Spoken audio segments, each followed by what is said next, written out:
a year ago, the way this article that I wrote for Terry Grundy got started was Mark sat down and said that, it would really be kind of interesting to go and review and see what happened in the 80s and the 90s and see if there are any parallels, what's different, what's the same, and sort of cover all the bases is what I was told. That was my mandate. So if you can imagine, I took about 3 months, and I still got them in my office. I've got probably 150 articles. Dig up all this old research, read about what happened in the 80s and 90s. It's kind of interesting because I wasn't in real estate in the 80s. I didn't get in until the 90s, commercial trade. And I was speaking to Reed at the lunch a minute ago there, and he was saying about, somebody was back in the RTC and somebody was back lending then, and so it's amazing how many of you all actually lived through this, and I only read about it. And the thing that I got out of it when I read it, it's a fascinating time. I mean, I read through it and I thought, wow, this is really something that hasn't happened very often. But I kept thinking also that those of you who actually lived through it probably wouldn't describe it as fascinating. Might have a different word for it.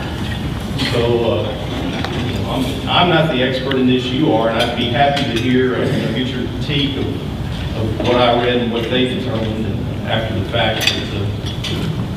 The article was so long, I'm just going to hold my comments to a very narrow piece and kind of for the youngsters in the crowd. I see a few youngsters.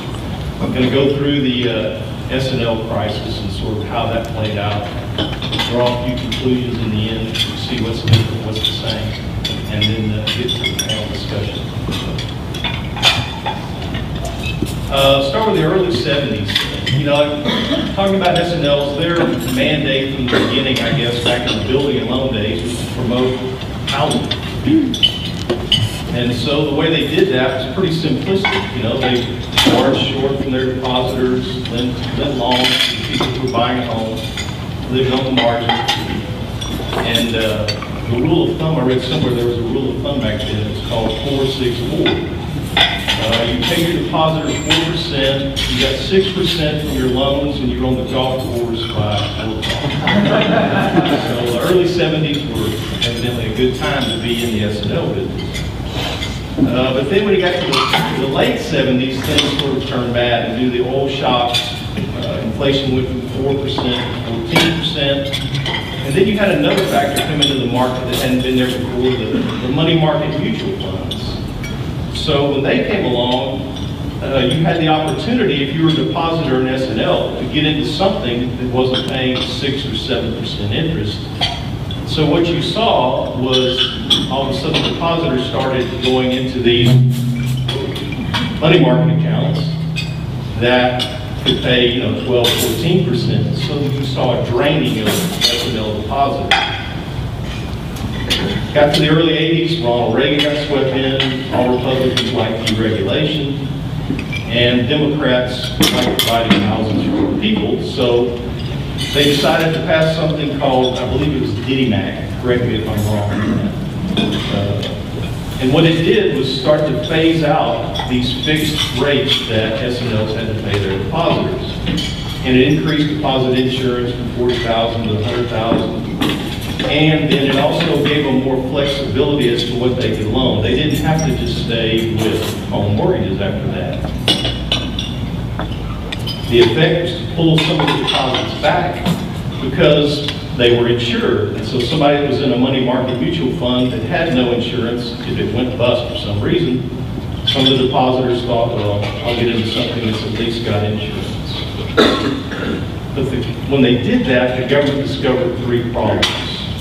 When they released this fixed rate that you pay the depositors, the cost of funds went above the return on their assets. So you went from 7% in 78 to 11%, so that margin went upside down. And their loan portfolio, which was based on fairly low rate mortgage loans, they tried selling that to raise cash. It had to be discounted, so they were in a bind there. And the government said, well, we're probably just still not diversified enough. So they attempted a further fix, something called Garn Saint Germain in 1982. And this opened up the box. This said, let's just roll the dice and let them do whatever they want to do. Up to 40% of the loans could now be in commercial real estate. And it allowed S&Ls to do money market accounts, no interest ceiling, and it also took this 5% rate of broker deposits out of the picture. It actually increased that broker deposits. I understand that hot money can jump around to wherever the best interest rate is. So then the government also adopted this policy of forbearance. And this is something that, you know, reading 150 articles, I kind of need, you know, after the fact, tell me what you think. Insight on regulators. I don't get regulators. I mean, because when I read about the regulators, it's like they're more driven by politics than they're driven by financial considerations. Maybe that's not the case, but it's kind of, you know, sometimes they really crack the whip, make you follow the rules. Oh my gosh, they're looking over your shoulder. But then, like in this period, they just said, well, you know, we're just going to look the other way. Went to RAP accounting instead of GAAP accounting, which allowed the S&Ls to postpone recognizing their losses, kept them in business longer. And so the hope was that they'd be able to just grow themselves out of the problem. If you look the other way, you do what you want, things will work out in the end. And the result was that, obviously, a lot of risky loans got originated. And so many of these S&L lenders went for a go-for-broke attitude. You know, we'll give it a shot, we'll try development loans, construction loans. If it works, we'll make a ton of money. If it doesn't work, the depositors have deposit insurance, and so they'll pay.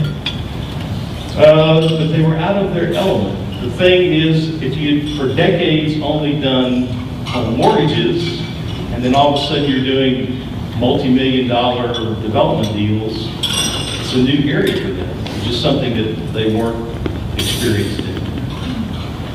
And then, of course, the politicians had added in their little dash of economic stimulus with the 81 Economic Recovery Tax Act. And that was one that really changed the face of real estate. It shortened the depreciation basically by half to about 15 years. And so it also did accelerated cost recovery, acres, I believe they call it, where you got a big chunk of depreciation up front. It wasn't straight line 15 years. And then they allowed any losses in commercial real estate to be written off against personal income. So as I understand it, the trick was to get your property to just pay the expenses, just pay the debt service, and pay nothing else. And so that way you have a huge after-tax write-off. And you could write that off against a big income. It was a tax shelter. The effect was obviously the explosion of new development, but it was all driven by tax shelter. And over the years since I've been at the center, I've been lucky enough to bump into some of the developers. One guy was developing in Houston back even in the 60s. I mean, some really interesting people. And every time I ask them, I go, you know, y'all built way too much space in the 80s. You know, didn't you know? Did you look around? Did you consider that you were building too much? And when I get the words out of my mouth, they're shaking their head no. And I'm like, and I said, was it a lack of information or? And they go, look, if there were 5 projects going up, and my project was one of them, and they only needed one, I could give you 10 reasons why my project was going to work, and those other 4 were terrible ideas. So developers are always extremely optimistic people, no matter what the scenario.